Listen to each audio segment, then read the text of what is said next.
বাকারের পায়ে সব দংশন করে দিয়েছে, বিষ সারা দেহে ছড়িয়ে গেছে, বিষের জ্বালা সহ্য করতে পারেন না, চোখ দিয়ে টপ টপ করে পানি পড়ে।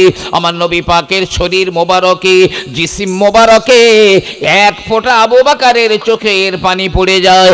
আল্লাহর নবী বললেন, আবু বাকার, বাড়িতে বিবি বাচ্চাদের রেখে এসেছো বাবা, ওই জন্যেই কি তুমি কাঁদো? না না না ইয়া রাসূলুল্লাহ, ওই জন্যে নয় হুজুর, আমি আমার পাগড়ি ছিঁড়ে ছিঁড়ে অনেক গর্ত বন্ধ করে দিয়েছিলাম, একটা গর্ত বন্ধ হয় না।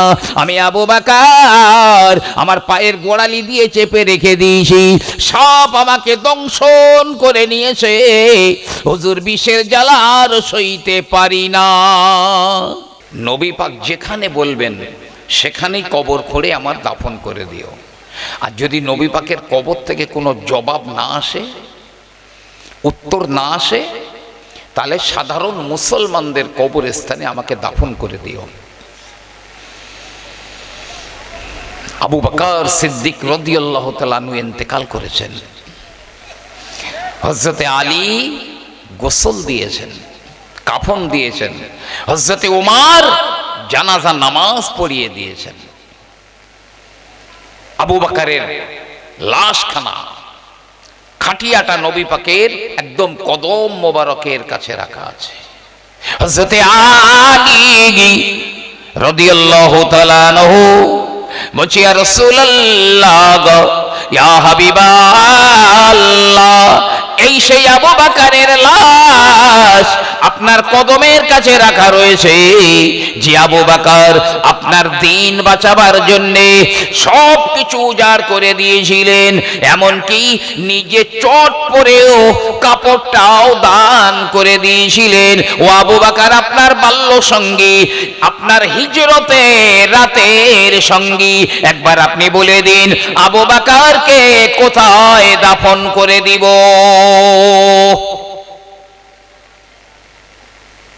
একবার বলেছেন, দুইবার বলেছেন, কোনো জবাব আসে না। হযরতে আলী বলছেন, মনে হয় নবীর ইন্তেকালের পরে হযরতে আলী বলছেন, নবীর ইন্তেকালের পরে হযরতে আবু বকর সিদ্দিক হয়তো নবী পাকের কোনো সুন্নতের খেলাফ করেছেন, তাই নবী কবর থেকে জবাব দিচ্ছেন না। তৃতীয়বার যেই না বললেন হযরতে আলী আমার নবীজির কবরের ধারে, যেই না বললেন আমার নবী পাকের কবরখানা থরথর করে কেঁপে ওঠে, কবরের ভিতর থেকে আওয়াজ হয়, এ বাবা আলী, তুমি ঠিক বলেছো গো। আবু বকর তার ধন সম্পদ গুলো আমার দিন ইসলামের খেদমতে লাগিয়ে দিয়েছে।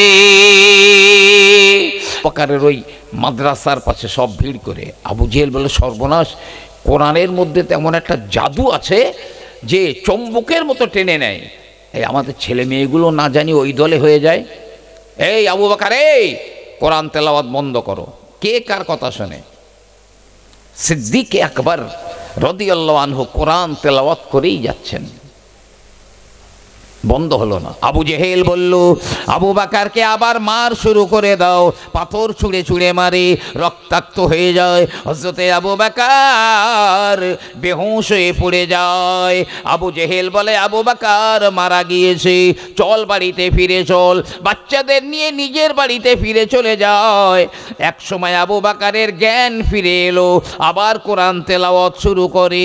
ছুটে এলো আবু জেহেলেরা, পাথর মারে, মেরে মেরে এমন একটা পাথর আবু বকর সিদ্দিকের চোখের কোনায় লেগে গেল, ওখান থেকে গোস্ত কেটে আলাদা হয়ে যায়। আবু বকর সিদ্দিক এক হাতে কোরআন নিয়েছেন, ক্ষত স্থানে হাত দিয়ে ধরেছেন, নবী পাকের দরবারে গিয়েছে। আল্লাহর নবী তখন আম্মাজান খাদিজাতুল কুবরা রাদিয়াল্লাহু আনহার ঘরেতে রয়েছেন। আসসালামু আলাইকা ইয়া রাসূলুল্লাহ। আল্লাহর নবী বলেন, এ খাদিজা, দেখো না এমন ক্ষীণ কণ্ঠে, দুর্বল কণ্ঠে কে আমাকে সালাম করে। আম্মাজান খাদিজা উঁকি মেরে মেরে দেখে বললেন, ইয়া রাসূলুল্লাহ, চিনতে পারলাম না, গোটা চেহারা রক্ত মেখে আছে। নবী পাক এলেন, কে বাবা? হুজুর চিনতে পারলেন না? আমি আবু বকর, আপনি কোরআন দিয়েছিলেন, সেই কোরআন আমি তেলাওয়াত করছিলাম, কাফের বেঈমানরা আমাকে পাথর মেরে মেরে এই হাল করে দিয়েছে। আল্লাহ নবী একটু থুতু মোবারক নিয়ে ক্ষত স্থানে লাগিয়ে দিলেন, সঙ্গে সঙ্গে আবু বকর সিদ্দিকের ক্ষত স্থানগুলো ভালো হয়ে যায়। জোরে বলুন সুবহানাল্লাহ। বাবা আবু বকর, কোরআনের মর্যাদাও রেখে দিয়েছো বাবা। আবু বকর, খুব শিগগিরই মক্কা থেকে পালিয়ে যেতে হবে। আল্লাহর হুকুম হলেই আমাকে মক্কা ছাড়তে হবে। সেদিন কিন্তু আমার সঙ্গে থাকতে হবে বাবা, তোমার থাকতে হবে। এইভাবে কয়েক মাস পার হয়ে গেল, প্রায় 6 মাসের ধাক্কা। আল্লাহর হুকুম হলো, হে আমার পেয়ারা রসুল, মদিনায় হিজরত করে চলে যান। রাত্রে আল্লাহর নবী, আল্লাহর হাবিব আবু বকরের ঘরের দরজায় গিয়ে একবার আস্তে করে বললেন, আবু বকর। সঙ্গে সঙ্গে দরজার পাশ দিয়ে জবাব এলো, লাব্বাইক ইয়া রাসূলুল্লাহ। দরজা খুলে দিয়েছে। নবী পাক দেখছে আবু বকর দুটো উট রেডি করে রেখেছে, সামান রেডি করে রেখেছে। এ আবু বকর, আজকে আমি হিজরত করব, এই খবর তোমাকে কে দিল?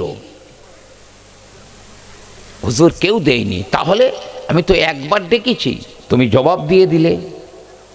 আবার উট রেডি, সামান রেডি। হুজুর আজ থেকে প্রায় 6 মাস আগে আপনি বলেছিলেন আল্লাহর হুকুম হলে হিজরত করতে হবে আপনাকে, সেই দিন আমাকে থাকতে হবে।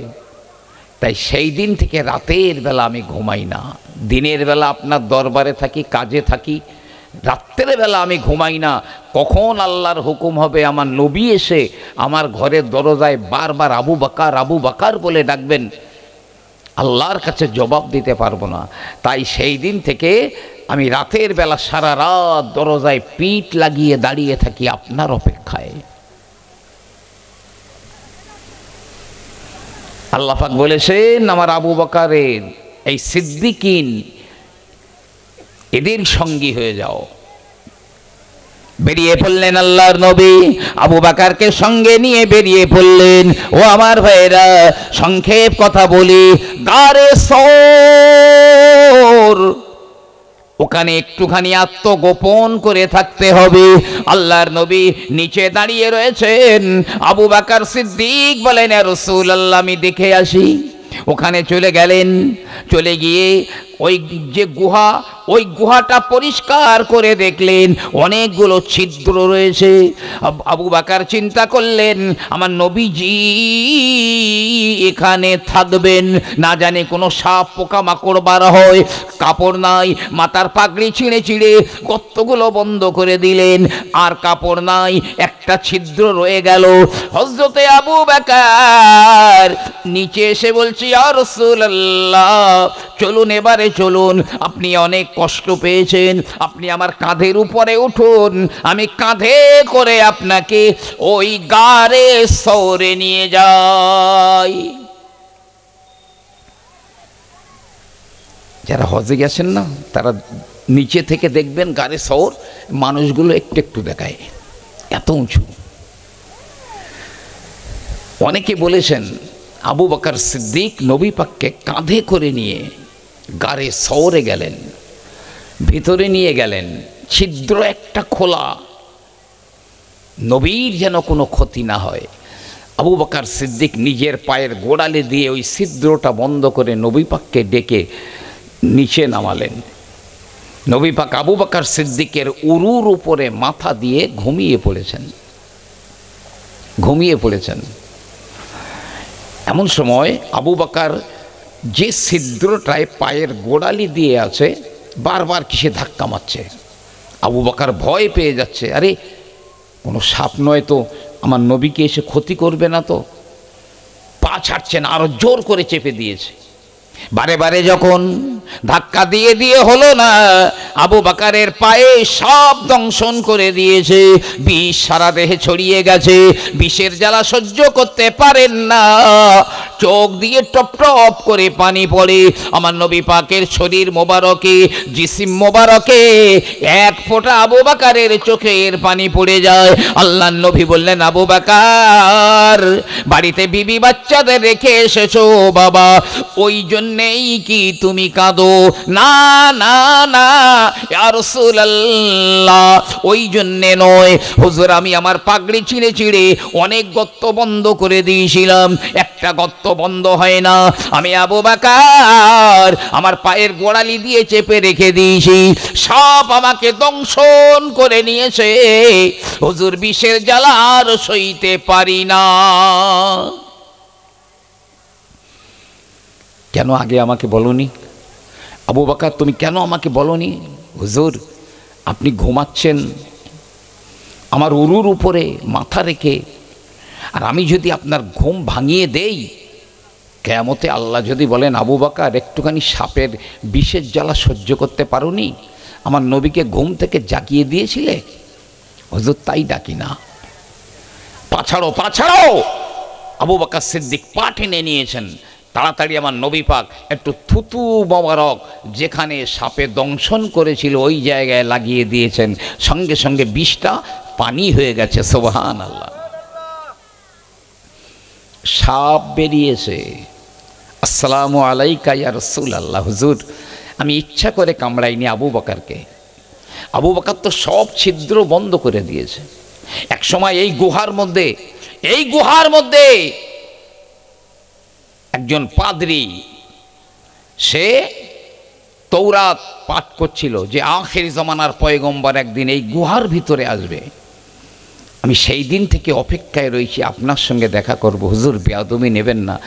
আবু বকর সব গর্ত বন্ধ করে দিয়েছে, একটায় পা দিয়ে চাপা রেখে দিয়েছে। আমি চেষ্টা করেছিলাম, পা সরাইনি, বাধ্য হয়ে আমি দংশন করে নিয়েছি।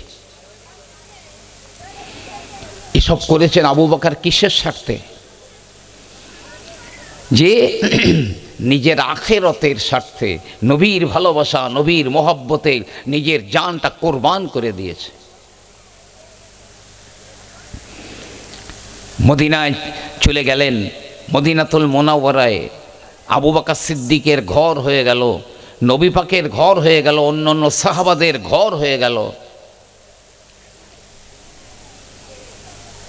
আল্লাহর নবী যখন ইন্তেকাল করেন, আমার নবী পাক যখন ইন্তেকাল করেন, হ্যাঁ এর মধ্যে আরও একটা কথা, যুদ্ধ হবে, যুদ্ধ, তাবুকের যুদ্ধ, ভয়াবহ যুদ্ধ।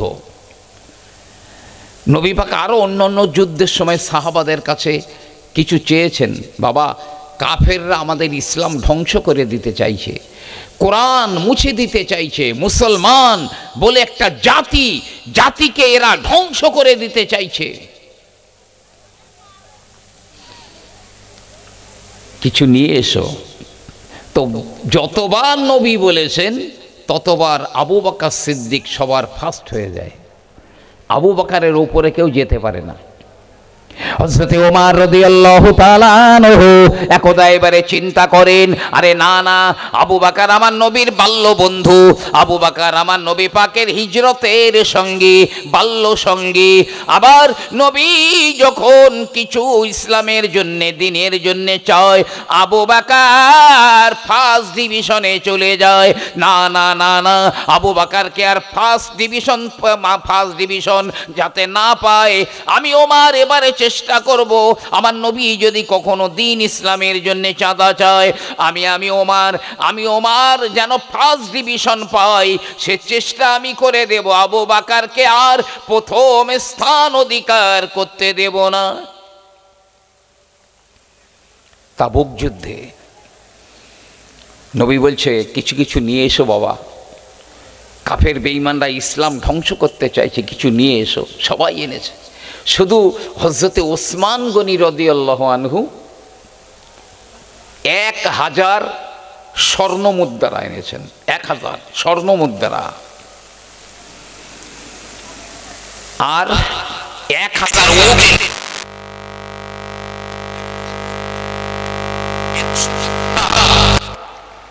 আর 200 আউকিয়া রূপো, মানে যা প্রায় 29 কিলো রূপো এনেছেন, প্রায় 29 কিলো রূপো। নবী পাক ওইগুলো দেখে মুস্কি মুস্কি হাসছেন। মালগুলো, ওই সোনার মোহরগুলো, রূপোগুলো জি উল্টে পাল্টে দেখছেন আর মুস্কি মুস্কি হাসছেন। আর নবী পাক বললেন, আজ থেকে ওসমান যা কিছু করুক, ওসমানের আর কোনো ক্ষতি হবে না, সে যাই করুক, যে যা, ওসমানের কোনো ক্ষতি হবে না। হযরত ওমর রাদিয়াল্লাহু আনহু তিনিও এনেছেন, অনেক অনেক এনেছেন। এখন সব সাহাবারা এনেছেন।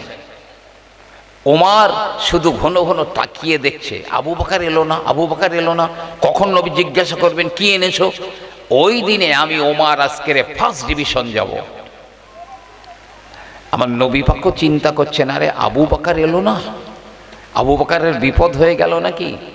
ওই সময় জিবরিল আমিন আলাইহিস সালাম আল্লাহর নবীর দরবারে চলে এলেন। ইয়া রাসূলুল্লাহ, ইয়া হাবিবাল্লাহ, আবু বকরের কোনো বিপদ হয় না, বরং আপনি দ্বীন ইসলামের জন্য কিছু চাঁদা চেয়েছেন। আবু বকর বাড়ি গিয়ে সব কিছু গুটিয়ে নিয়েছে, বিবি বাচ্চাদের জন্য খাবার মতো কিছু তিনি রাখেননি, যা ছিল সব গুটিয়ে নিয়ে নিয়েছেন। আবু বকর গোটা ঘরটা তন্ন তন্ন তন্ন করে খোঁজে, আর কি কিছু নাই, আর কিছু কি দিতে পারবো না। শেষ বেলায় আবু বকর দেখেন বাড়িতে লবণ তোলার জন্য একটা চামচ পড়ে রয়েছে। হযরতে আবু বকর ওই লবণ তোলার চামচটাও গাঁঠুরির ভিতরে নিয়েছেন, ইসলামের জন্য দিয়ে দেবেন। লবণ তোলা চামচটাও নিয়ে নিয়েছেন, আর কিচ্ছু নেই। আবু বকর সিদ্দিক রাদিয়াল্লাহু আনহু ভাবছেন, আর কিচ্ছু কি দিতে পারবো না, আর বাস্তবে আর কিচ্ছু নেই। তো আবু বকর সিদ্দিক বাড়িতে একটা চট ছিল, চটটা পরে নিয়েছেন, আর পরনের কাপড় গায়ের জামাটা খুলে ওই গাঁটুরির মধ্যে ভরে নিয়েছেন, নিজে একটা চট পরে নিয়েছেন। হযরতে আবু বকর সিদ্দিক রাদিয়াল্লাহু আনহু এবার গাঁটুরিটা উঠিয়েছে। ইয়া রাসূলুল্লাহ, জিবরাইল বলছেন নবীকে, আবু বকরের বিবি চলে এলো। হযরতে আবু বকর সিদ্দিকের বিবি বলে, ও স্বামী রে, ও আমার নবীর সাহাবা হযরতে আবু বকর, আপনি তো বাড়িতে সব কিছু নিয়ে নিলেন, লবণ তোলা চামচটাও নিয়ে নিলেন, এমন কি আপনার পরনার জামা কাপড়গুলো খুলে নিয়ে চট পরে নিয়েছেন। ও তো আপনার হবে, ও তো আপনি নিয়েছেন, আপনার হবে। আমি আপনার বিবি, আমি কি ইসলামের জন্য কিছুই দিতে পারবো না? এ স্বামী আবু বকর, একটুখানি ঘরে চলে আসুন। হাত ধরে আবু বকরের বিবি হযরতে আবু বকরকে ঘরে নিয়ে গেছে। বাড়ি একটা ছেঁড়া কম্বল ছিল, ওই ছেঁড়া কম্বলটা হযরতে আবু বকর সিদ্দিকের বিবি নিজের গায়ে পেঁচিয়ে নিয়ে নিজের পরনার জামা কাপড়গুলো খুলে দিয়ে বলে, ও নবীর সাহাবা, এটা আমার পক্ষ থেকে ইসলামের জন্য চাঁদা দিয়ে দিলাম। হুজুর, এই জন্যই লেট হচ্ছে আবু বকরের। এমন সময় দেখছে ওই আবু বকর আসছে, মাথায় একটা গাঁটুরি এনে গাঁটুরিটা রেখে দিয়েছেন, চুপ করে মাথা নিচু করে বসে আছে। এবার নবী বলছে, এই তুমি কি এনেছো, তুমি কি এনেছো, এই তুমি কি এনেছো, ওমর তুমি কি এনেছো গো?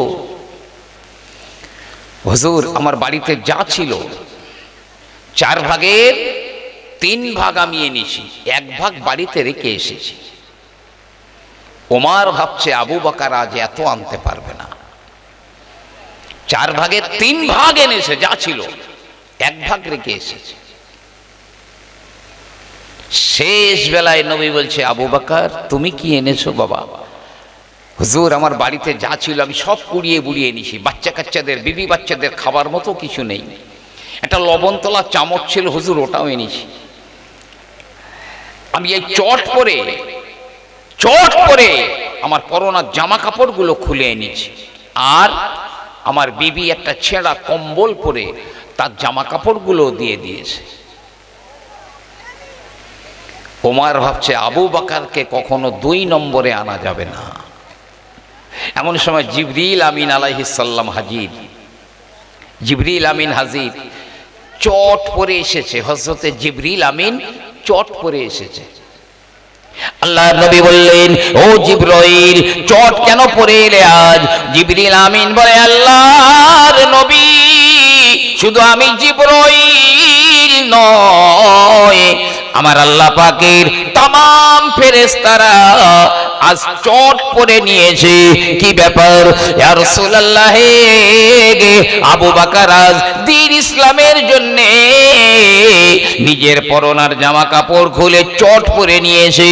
তাই আল্লাহ পাক সব ফেরেশতাদের বললেন, ও ফেরেশতারা, আমার দ্বীন বাঁচাবার জন্য, আমার দ্বীনের জন্য আবু বকর চট পরে নিয়েছে, তাই আবু বকরের সম্মানে তোমরাও আজ চট পরে নাও। তাই হুজুর আমরা সব চট পরে নিয়েছি আজকের। ওই আবু বকরের সঙ্গী হয়ে যাও, নাহলে বিপদ আছে। কি জবাব দেবে এই জওয়ানেরা, যুবকেরা, কি জবাব দেবে কবরে? যাদের হাতে জান্নাতের টিকিট, যাদের হাতে জান্নাতের টিকিট দিয়ে দেওয়া হয়েছে, সে আবু বকর কেঁদে জারেজার হয়ে যাচ্ছে। কি জবাব দেব কবরে? 3টে প্রশ্ন। রবকে, দিন কি, নবীকে, 3টে প্রশ্ন। মনে হচ্ছে তো খুব সহজ। কি জবাব দেব? হাতে জান্নাতের টিকিট রয়েছে, তারপরে আবু বকর কেঁদে জারেজার হয়ে যাচ্ছেন। সারা রাত জেগে জেগে আল্লাহর ইবাদত করছেন। কবরের প্রশ্নের জবাব দেব কিভাবে? যে ওমরের হাতে জান্নাতের টিকিট রয়েছে, ওই হযরত ওমর রাদিয়াল্লাহু তাআলা আনহু তিনি কখনো কখনো বলতেন, আমি যদি কোনো জীবজন্তু হতাম, আমি জীবজন্তু হতাম, আমাকে মোটা তাজা করে জবাই করে খেয়ে নিত, ব্যাপারটা মিটে যেত। আমি যদি কোনো গাছ হতাম, যদি তৃণলতা হতাম, গরু ছাগল ভেড়া দুম্বারা খেয়ে শেষ করে দিত, ওমরকে আল্লাহর দরবারে কৈফিয়ত দিতে হতো না। কেন এই আফসোস কেন? হাতে তো জান্নাতের টিকিট রয়েছে। কবরে প্রশ্নের জবাব দেব কিভাবে? ওই 3টে প্রশ্ন।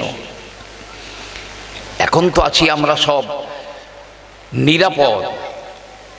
কবরে ফেরেশতা যখন ঢুকবে, নবী পাক বলেছেন নাক দিয়ে তাদের আগুন বার হচ্ছে, মুখ দিয়ে আগুন বার হচ্ছে, চোখ দিয়ে আগুনের ফুলকি বার হচ্ছে, গরুর শিংয়ের মতো বড় বড় দাঁত, সারা গায়ে পশম, গামলার মতো বড় বড় চোখ, কি ভয়ঙ্কর চেহারা। নবী পাক ওমরকে বলেছে, ওমর ওই দুটো ফেরেশতার গলার স্বাভাবিক আওয়াজ হবে আকাশ থেকে যে বাজ পড়ে, ওই ফেরেশতাদের গলার স্বাভাবিক আওয়াজ হবে বাজ পড়ার মতো, কিন্তু ফেরেশতা ধমক দিয়ে কথা বলবে। আমাদের কারো হাতে কি জান্নাতের টিকিট আছে? যাদের হাতে ছিল জান্নাতের টিকিট তারা কেঁদে পাগল। কবরের প্রশ্নের কি জবাব দেব? হযরতে ওসমান গনি রাদিয়াল্লাহু তাআলা আনহু হাতে যার জান্নাতের টিকিট দেওয়া হয়েছে, এমনি করে ওই হযরতে ওসমান গনি রাদিয়াল্লাহু তাআলা আনহু কবরের ধার যখন যেতেন, কেঁদে কেঁদে হযরতে ওসমানের দাড়ি ভিজে, জুব্বাটা ভিজে যেত। কেউ জিজ্ঞাসা করলে ওসমান গনি বলতেন, এ আমার আল্লাহর বান্দারা, দুনিয়াতে আমি কাউকে না কাউকে সঙ্গী হিসাবে পাবো, কিন্তু কবর এমন একটা জায়গা যেখানে সঙ্গী নাই, একা একা কবরের ভিতরে থাকতে হবে। কি ভয়ঙ্কর রাত! কবরের প্রথম রাত এত ভয়ঙ্কর হবে, ওই রকম রাত কেউ কোনোদিন দেখে না, আর জীবনেও কোনোদিন দেখবে না। ওসমান গনিও কিন্তু জারে জার হয়ে যেতেন, হাতে জান্নাতের টিকিট। হযরত ওমর বলতেন, ইন্তেকালের আগে হযরত ওমর যখন আবু লুলু ফিরোজ নামাজের অবস্থায় ছুরিকাঘাত করেছে ওমরকে, ওমর বারবার ছেলেকে বলছে, খোকা আমি মারা গেলে যেন দেরি করো না, তাড়াতাড়ি গোসল দেবে, তাড়াতাড়ি কাফন দেবে, তাড়াতাড়ি জানাজা দেবে, তাড়াতাড়ি কবরে দাফন করে দেবে, বারবার বলছেন। ইয়া আমিরুল মুমিনিন, তা না হয় হলো, তাড়াতাড়ি করলাম, কিন্তু এই তাড়াতাড়িটা করব কেন? কেন করব? বলছে, দেখো ওমরকে যদি আল্লাহ ক্ষমা করে দেন, তাহলে ওমরের নির্দিষ্ট সুখ আর শান্তির জায়গায় তাড়াতাড়ি দিয়ে এসো, দেরি করো না। আর ওমরকে যদি আল্লাহ ক্ষমা না করে দেন, তাহলে ফালতু ওমরের বোঝাটা নিজের কাঁধের উপরে বেশিক্ষণ রেখে দিও না, তাড়াতাড়ি নামিয়ে দাও। সব কবরের চিন্তা, সব। আম্মা জান আয়েশা সিদ্দিকা রাদিয়াল্লাহু আনহা কেঁদে জারে জার হয়ে যেতেন, আম্মা জান খাদিজা রাদিয়াল্লাহু তাআলা আনহা কেঁদে জারে জার হয়ে যেতেন, শুধু ওই কবরের জন্যে।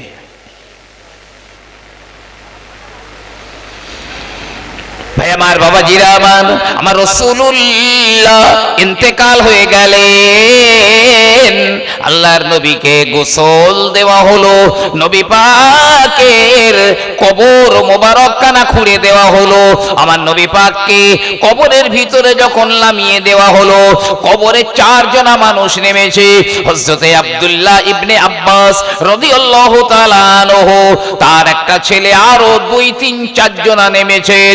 ও আমার ভাইরা, আব্দুল্লাহ ইবনে আব্বাস আমার নবী পাকের মাথার দিকটায় নেমেছেন। হযরতে আবু বকর কবরের উপরে দাঁড়িয়ে রয়েছেন, মন মরা করে চুপ করে দাঁড়িয়ে রয়েছে, চোখে পানি নেই, খটখটে শুকনো। নবী পাকের লাশ মোবারকখানা নামিয়ে দেওয়া হয়েছে, আবু বকর দাঁড়িয়ে রয়েছে। আবু বকর সিদ্দিক বলছে, আব্দুল্লাহ ইবনে আব্বাস, আমার নবীকে আমি আবু বকর না দেখলে আমি থাকতে পারি না, আমার নবীকে না দেখে আমি থাকতে পারি না। তোমার খোদার কসম দিয়ে বলছি, আমি জনমের মতো একবার আমার রসুলের চেহারা মোবারকটা আমাকে দেখতে দাও, একটু নবী পাকের মুখের কাপড়টা একটু সরিয়ে দাও, আমি শেষবার একটুখানি দেখে নিই। খুব কাঁদছেন আবু বকর, এবারে বারবার বলছেন, তোমার খোদার কসম দিয়ে বলছি, একটুখানি মুখটা খুলে দাও। আবু বকরের কান্না দেখে হযরতে আব্দুল্লাহ ইবনে আব্বাস রাদিয়াল্লাহু তাআলা আনহুর মনটা বড় নরম হয়ে গেল। আমার রাসূলুল্লাহর চেহারা মোবারকের কাপড়টা সরিয়ে দিয়েছেন হযরতে আবু বকর রাদিয়াল্লাহু তাআলা আনহু। আমার রাসূলুল্লাহর চেহারা মোবারকের দিকে অপলক নেত্রে তাকিয়ে রয়েছেন। সময় হযরতে আবু বকর চিল্লে কেঁদে উঠলেন, ডুকরে কেঁদে উঠলেন। এই আব্দুল্লাহ ইবনে আব্বাস, ওই দেখো না আমার নবীর ঠোঁট নড়ছে কেন, আমার নবী পাকের ঠোঁট দুটো কেন নড়ছে, ওই দেখো দেখো চোখের কোনায় বিন্দু বিন্দু পানিও জমে গিয়েছে।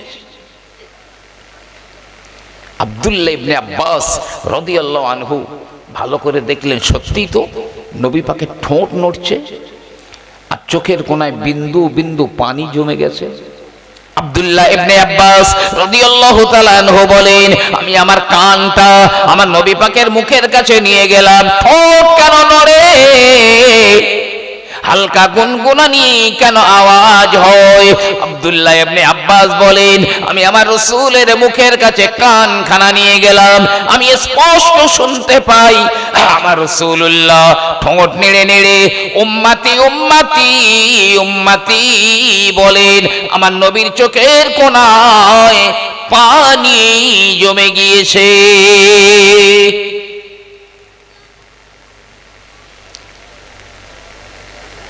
জি, সেই নবীর ভালোবাসতে মহব্বত করতে ইচ্ছা হয় না, সে আবু বকর সিদ্দিকের সঙ্গী হতে ইচ্ছা হয় না। আবু বকর সিদ্দিক রাদিয়াল্লাহু আনহু এক সময় তিনি যখন খলিফা ছিলেন ওমরকে ডেকেছেন, হযরতে আলীকেও ডেকেছেন। হযরতে আবু বকর সিদ্দিক, হযরতে আলী এবং হযরতে উমরকে ডেকেছেন, ডেকে বলেন, এ আলী, আমি আবু বকর যখন ইন্তেকাল হয়ে যাব তুমি আমার গোসলটা দিয়ে দিও। এ আলী, আমার কাফনটা তুমি পরিয়ে দিও। ও হযরতে উমর, আমার জানাজা নামাজ কানা আপনি পড়িয়ে দিবেন। জি, তবে একটা কথা, আমি মারা গেলে আমার কবর যেন খুঁড়ো না, কেউ যেন আমার কবরটা খুঁড়ো না। কেন? ইয়া আমির আল মুমিনিন, আপনার কবর খুঁড়বো না কেন? আপনি কবরে যাবেন না? আবু বকর সিদ্দিক বললেন, কবরে তো যাবই, তবে কথা কি? কথাটা হলো, আমি আমার জীবনে নবীর হুকুম ছাড়া কোনো কাজ করিনি। নবী যা বলেছেন আমি তাই করি। আমার নবীর হুকুম ছাড়া একটা পা তুলিনি আমি। তা আমি চাই আমি মরে যাওয়ার পরে আমার কবর কোথায় হবে যেন আমার নবী পাক কবর থেকে বলে দেন। জি, এই হযরতে আলী, এই হযরতে ওমর, আমার জানাজা নামাজ পড়া হয়ে গেলে আমার লাশ কানা আমার রাসূলুল্লাহর কদম মোবারকের কাছে রেখে দিবে। আমার নবী পাকের কবরের ধারে নিয়ে গিয়ে আমার নবী পাকের কদম যেই দিকে রয়েছে, নবী পাকের কদমের কাছে আমার লাশ কানা রেখে দিবে, খাটিয়া খানা রেখে দিবে। আর একবার আমার নবীকে জিজ্ঞাসা করবে, ইয়া রাসূলুল্লাহ, ইয়া হাবিবাল্লাহ, জি আবু বকর, আপনার দিন বাঁচাবার জন্য সবকিছু উৎসর্গ করে দিয়েছিলেন, লবণ তোলা চামচটাও বাড়িতে রাখেননি, নিজের পরনার জামা কাপড়টা সেটাও নিজে চট করে দিয়ে দিয়েছিলেন। ওই আবু বকর আপনার বাল্য সঙ্গী, আপনার হিজরতের রাতের সঙ্গী। ওই আবু বকরের লাশ কানা আপনার কদমের কাছে রাখা রয়েছে। আল্লাহর নবী একবার বলে দিন, আবু বকরকে কোথায় কবর দেব?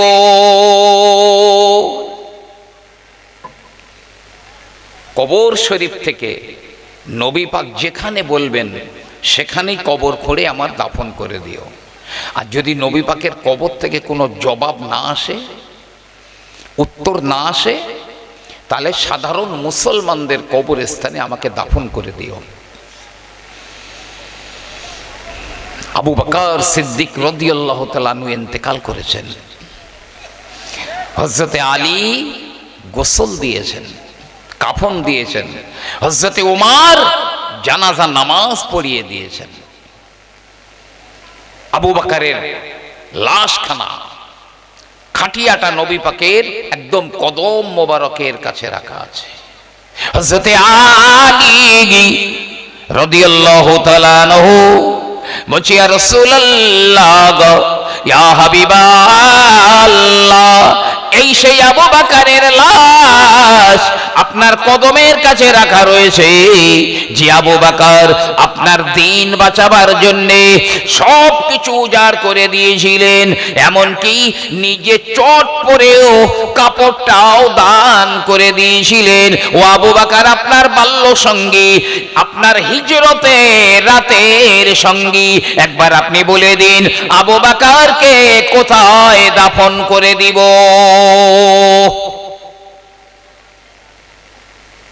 একবার বলেছেন, দুইবার বলেছেন, কোনো জবাব আসে না। হযরতে আলী বলছেন, মনে হয় নবীর ইন্তেকালের পরে হযরতে আলী বলছেন, নবীর ইন্তেকালের পরে হযরতে আবু বকর সিদ্দিক হয়তো নবী পাকের কোনো সুন্নতের খেলাফ করেছেন, তাই নবী কবর থেকে জবাব দিচ্ছেন না। তৃতীয়বার যেই না বললেন হযরতে আলী আমার নবীজির কবরের ধারে, যেই না বললেন আমার নবী পাকের কবরখানা থরথর করে কেঁপে ওঠে, কবরের ভিতর থেকে আওয়াজ হয়, এ বাবা আলী তুমি ঠিক বলেছো গো। আবু বকর তার ধন সম্পদ গুলো আমার দিন ইসলামের খেদমতে লাগিয়ে দিয়েছে,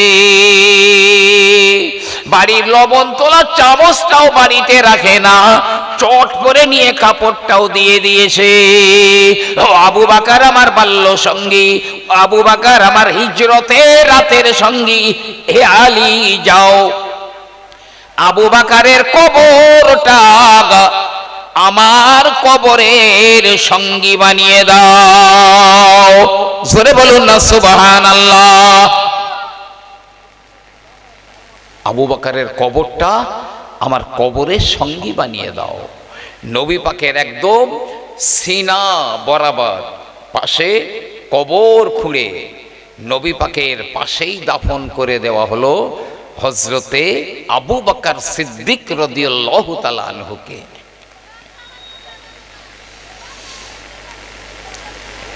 খুব সংক্ষেপ এক কথায়, একদল বাতিল ফিরকা আবু বকর সিদ্দিকের লাশটাকে ওখান থেকে তুলে নবী পাকের পাশ থেকে তুলে অন্য জায়গায় নিয়ে যাওয়ার চক্রান্ত করেছিল। নবীর পাশে আবু বকরের লাশ থাকতে দেব না। কেন? আবু বকর নাকি হযরতে ফাতেমার হক মেরেছেন, হযরতে আলীর হক মেরেছেন। নাউজুবিল্লাহ মিন যালিক। যে খলিফা আলী হবার কথা ছিল, আবু বকর হয়েছে, আলীর হক মেরেছে। নবী পাক একটা বাগান রেখে গিয়েছিলেন ফেদাক, ওই ফেদাক বাগানটা ফাতেমাকে দিয়ে দেয়নি, হক মেরেছে। তাই আবু বকরের লাশ থাকবে না ওখানে। অনেক কথার এক কথা, একদা মসজিদে নববীতে ঢুকেও গিয়েছিল তারা, বড় একটা দল মসজিদে নববীতে ঢুকে গিয়েছিল। আমার নবী পাকের যেখানে মেম্বার রয়েছে ওই পর্যন্ত গিয়েছে। আল্লাহ পাক ওদের ওই মসজিদে নববীর ওই জমিনে ধসিয়ে দিয়েছেন।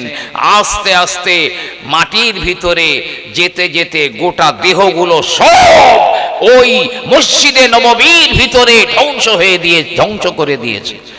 নবী যাকে ডেকে নিয়েছেন, যে আবু বকরকে, পৃথিবীর কোন বেঈমান আছে আবু বকরের লাশ ওখান থেকে নিয়ে চলে যাবে? যে